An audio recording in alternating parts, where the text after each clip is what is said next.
Problem ఏంటంటే కర్గ్ ఐలాండ్లో ఇప్పుడు ట్రంప్ ఎప్పుడైనా ఐ జస్ట్ రీడింగ్ బిఫోర్ మన ఇంటరాక్షన్ మొదలయ్యే ముందు నేను ఒక ట్రంప్ ట్వీట్ చూశాను.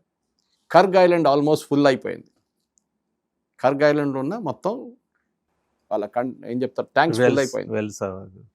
ఇప్పుడు వెల్స్ నుంచి పంపింగ్ ఎక్కువ చేయలేరు వాళ్ళు.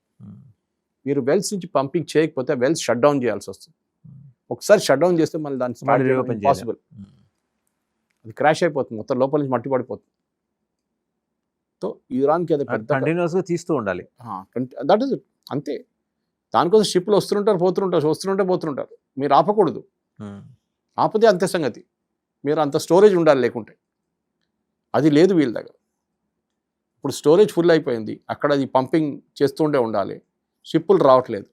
This is the problem Iran is facing. ఒకవైపు చూస్తే ఇది బెటర్ పాలసీ ట్రంప్కి, యుద్ధం చేయకుండానే యుద్ధం కలవడం అనేది ఇది ఉంటుంది అన్నమాట. దీనికి వాళ్ళు దిగరావచ్చు, ఇరానియన్ రెజ్యూమ్ దిగొచ్చి ఏదైనా ఒక ఒప్పందం చేయబోతున్నారు వాళ్ళు. ఏం చేస్తారో మనకు తెలియదు, ఎందుకంటే వాళ్ళ వైపు ఐఆర్జీసీకి ఒక సూసైడల్ మెంటాలిటీ ఉంది. మేమైతే మునిగిపోతాం, ఎవరిని కూడా తీసుకుపోతాం తోడనేది, అది వాళ్ళ వైపు నుంచి జరుగుతుంది. సో బహుశా ఇంకొక 2-3 రోజుల తర్వాతనే దీని రియాక్షన్ ఉంటుంది. ఎందుకంటే ఇది ఓపెన్ ఎండెడ్ సీజ్ ఫైర్, ఎప్పుడైనా చేసుకోండి, ఎప్పుడు కావాలని నడిపిస్తూనే ఉంటాం మనం.